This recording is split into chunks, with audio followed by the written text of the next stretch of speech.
আসসালামু আলাইকুম সবাইকে। স্ক্রিনে যে প্রবলেমটা দেখতে পাচ্ছেন সেটা বেশ ইন্টারেস্টিং একটা প্রবলেমটা ইশাক স্যারের বইয়ের অনুশীলনী সৃজনশীলগুলোর মধ্যে আছে। এখন পর্যন্ত কোনো বোর্ডে আসেনি অথবা অ্যাডমিশন টেস্টে আসেনি, বাট বুয়েট ভর্তি পরীক্ষায় এটা আসার মতো একটা প্রবলেম।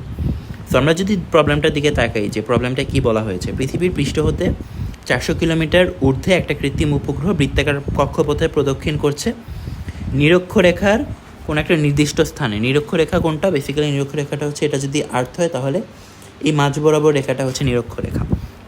নিরক্ষরেখার কোনো একটা স্থানে একজন ব্যক্তি আছে এবং এই ব্যক্তিটা নিজের নির্দিষ্ট সময় ঠিক তার মাথার উপর কৃত্রিম উপগ্রহটাকে দেখতে পায়। প্রশ্নে জানতে চাওয়া হয়েছে যে আর কত সময় পরে তিনি আবার নিজের মাথার উপর কৃত্রিম উপগ্রহটাকে দেখতে পারবে।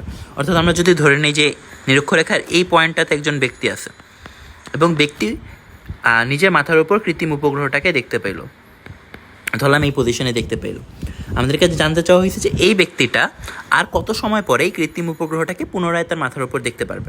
এখন অনেকে চিন্তা করতে পারে এখানে তো কৃত্রিম উপগ্রহের পর্যায়কাল, যেটা টিএস অর্থাৎ স্যাটেলাইটের পর্যায়কাল, এটা বের করলেই তো অ্যান্সারটা হয়ে যায়, কারণ টি সময় পরেই তো হচ্ছে যে এই কৃত্রিম উপগ্রহটা সমগ্র বৃত্তাকার কক্ষপথকে ঘুরে আবার এই বিন্দুতে ব্যাক করবে। বাট আনফর্চুনেটলি এটা অ্যান্সার হবে না। এটা অ্যান্সার তখন হইতো যদি কিনা পৃথিবী নিজে স্থির থাকতো, বাট আমরা জানি যে পৃথিবী কন্টিনিউয়াসলি পশ্চিম থেকে পূর্ব দিকে নিজ অক্ষের সাপেক্ষে ঘূর্ণায়মান, যার কারণে এই টিএস সময় পরে হয়তো এই স্যাটেলাইটটা আবার এই বিন্দুতে ব্যাক করবে, বাট এই যে মানুষটা আছে সেই মানুষটা এই পয়েন্টে নাও থাকতে পারে। সে হয়তো বা পৃথিবীর ঘূর্ণনের জন্য এই পজিশনে আছে, কিন্তু এই পজিশনে যদি স্যাটেলাইটটাকে মাথায় দেখতে চায় তাহলে তো স্যাটেলাইটটাকে এখানে থাকতে হবে, বাট স্যাটেলাইটটা তো আছে এই পজিশনে, যার কারণে কিনা পৃথিবীর নিজের ঘূর্ণনের কারণে ব্যক্তির অবস্থানের পরিবর্তন হবে, যার ফলে এই পর্যায়কালের পরে কৃত্রিম উপগ্রহটাকে নিজের মাথার ওপর সে দেখতে পারবে না। এখন এই সমস্যাটা কেন হচ্ছিল? সমস্যাটা হচ্ছিল পৃথিবী নিজের ঘূর্ণনের কারণে। যদি পৃথিবী স্থির থাকতো তাহলে কিন্তু এই টিএসটাই ওই সময়টা হয়ে যেত, তাই না? এখন তাহলে এই প্রবলেমটা আমরা সলভ করবো কীভাবে? এই প্রবলেমটা সলভ করার জন্য আমাদেরকে পৃথিবীর সাপেক্ষে এই কৃত্রিম উপগ্রহটার পর্যায়কাল বের করতে হবে। যখন আমরা পৃথিবীর সাপেক্ষে সময়টা বের করব, আমরা যে সময়টা পাচ্ছিলাম যেটা স্যাটেলাইটের পর্যায়কাল, সেটা কি? সেটা হচ্ছে পর্যায়কালের নিজের নিজস্ব হচ্ছে সময়টা, সেটা হচ্ছে তার স্বাভাবিক পর্যায়কাল বা তার বাস্তব পর্যায়কালটা। বাট আমাদের বের করতে হবে পৃথিবীর সাপেক্ষে অ্যাকচুয়ালি স্যাটেলাইটটার পর্যায়কালটা কি। যদি এটা বের করতে পারি, কারণ যখন আমরা পৃথিবীর সাপেক্ষে বলি তখন আমরা ধরে নিই পৃথিবী স্থির, এবং যদি পৃথিবী স্থির হয় এবং তার সাপেক্ষে পর্যায়কালটা বের করতে পারি তাহলেই আমরা সেই টাইমটা পেয়ে যাব যেই টাইমে এই ব্যক্তিটা আবার নিজের মাথার উপর স্যাটেলাইটটাকে দেখতে পারবে। অর্থাৎ আমাদের কী বের করতে হবে এটা আমাদের কাছে ক্লিয়ার। এখন কথা হচ্ছে যে ওই সাপেক্ষে সময়টা কীভাবে বের করব। আমরা বেসিক্যালি এটা এখানে বের করব যে কৌণিক বেগের আপেক্ষিকতার কনসেপ্টের সাহায্যে। আমরা যদি ধরে নিই যে টি সময় পরে হচ্ছে যে ব্যক্তিটা পুনরায় তার মাথার উপর স্যাটেলাইটটাকে দেখতে পারবে, তাহলে আমরা যদি পৃথিবীর সাপেক্ষে স্যাটেলাইটের কৌণিক বের করি, যেটা কিনা ওমেগা এসি, অর্থাৎ আর্থের সাপেক্ষে স্যাটেলাইটের কৌণিক বেগ, তাহলে এই ওমেগা সমান সমান কী লেখা যায়? 2π/t। যেহেতু এটা পৃথিবীর সাপেক্ষে স্যাটেলাইটের কৌণিক বেগ, তার মানে কি এই যে টিটা, এই টাইমটাও তোমার পৃথিবীর সাপেক্ষে কৃত্রিম উপগ্রহটার পর্যায়কাল, এবং এই টিটা যদি আমরা বের করতে পারি তাহলেই হচ্ছে যে আমাদের ম্যাথটা সলভ হয়ে যাবে। এখন আমরা জিনিসটা করবো কীভাবে? আমরা বেসিক্যালি আপেক্ষিক বেগের সাপেক্ষে হচ্ছে চিন্তা করবো। সো এই ম্যাথের দুইটা ভার্সন আছে। এই ম্যাথের হচ্ছে প্রশ্নের মধ্যে স্পেসিফিক্যালি বলে দেয়নি, বাট এটার দুইটা সলভ হবে। একটা হচ্ছে যে এই স্যাটেলাইটটা পৃথিবী যে দিকে ঘুরছে, স্যাটেলাইটটাও যদি একই দিকে ঘুরে তাহলে এক কেস, আর সেকেন্ড কেসটা হবে যে পৃথিবী যেদিকে ঘুরছে স্যাটেলাইটটা তার বিপরীত দিকে ঘুরছে, অর্থাৎ পৃথিবী তো সবসময় পশ্চিম থেকে পূর্ব দিকে ঘুরে, এবং স্যাটেলাইটটাও যদি পৃথিবী তো পশ্চিম থেকে পূর্ব দিকে ঘুরে, স্যাটেলাইটটাও যদি পশ্চিম থেকে পূর্ব দিকে ঘুরে তাহলে কি দুইজনের ঘূর্ণনের দিক একই? তখন একটা কেস হবে। এবং স্যাটেলাইটটা যদি পূর্ব থেকে পশ্চিম দিকে ঘুরে, অর্থাৎ পৃথিবীর ঘূর্ণনের বিপরীত দিকে ঘুরে, তাহলে আরেকটা কেস হবে। তো দুইটা কেস নিয়ে আমরা চিন্তা করব। তো প্রথমত ধরে নিলাম হচ্ছে যে পশ্চিম থেকে পূর্ব দিকে, অর্থাৎ দুইটা হচ্ছে যে একই দিকে ঘুরতেছে। তাহলে যদি আমরা পৃথিবীর সাপেক্ষে স্যাটেলাইটের আপেক্ষিক কৌণিক বেগটা বের করি তাহলে কি হবে? তো যার সাপেক্ষে বের করছি সে হচ্ছে মাইনাস হয়ে যাবে। তাহলে এখান থেকে আমরা কি পাবো? যে ওমেগাকে কী লেখা যায়? 2π/t।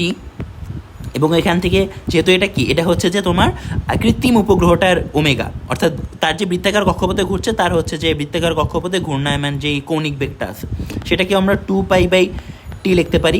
এখানে টিটা হচ্ছে স্যাটেলাইটের পর্যায়কাল বাস্তবেরটা, এবং এখানে মাইনাস হচ্ছে পৃথিবীর ঘূর্ণনের যে বেগটা রয়েছে সেই বেগটা, সো সেই বেগটাকে ভেঙেও 2π/t লেখা যায়।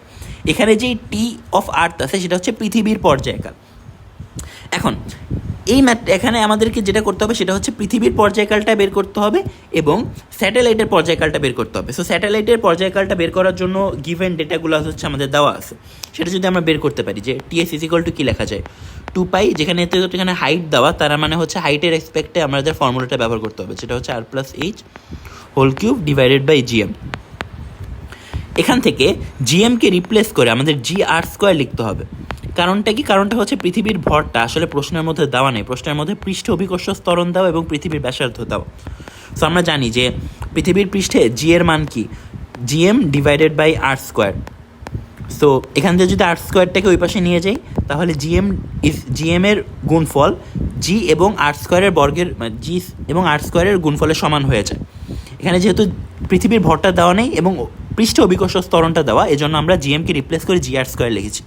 তো মানগুলো এখানে হচ্ছে দেওয়া আছে, মানগুলো যদি আমরা একবারে ক্যালকুলেশন করি তাহলে আমরা স্যাটেলাইটের পর্যায়কালটা পাবো হচ্ছে 5560.965 সেকেন্ড।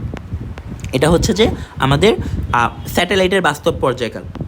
সেটা যদি আমরা বসাই দিই এখানে যে 5560.965 মাইনাস 2π/, আচ্ছা এখানে 2π কাটা যায় অ্যাকচুয়ালি, কারণ সমীকরণের উভয় পক্ষে আসলে 2π আছে। সো যদি আমরা 2πটাকে কেটে দিই তাহলে কি হবে, আর পৃথিবীর পর্যায়কালটা কি 24 ঘন্টা, আমরা জানি 24 ঘন্টাকে আমরা সেকেন্ডে নিলাম।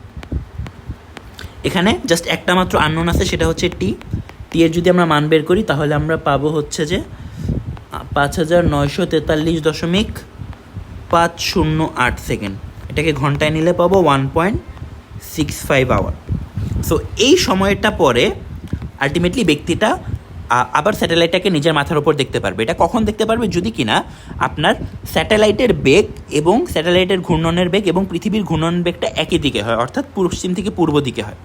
যদি কেসটা এরকম হয় যে পৃথিবী তো পশ্চিম থেকে পূর্ব দিকে মানে পশ্চিম থেকে পূর্ব দিকে কন্টিনিউয়াসলি ঘুরবে, যদি স্যাটেলাইটের বেগটা পূর্ব থেকে পশ্চিম দিকে হয় অর্থাৎ পৃথিবীর ঘূর্ণনের বিপরীত দিকে, তাইলে কী হবে?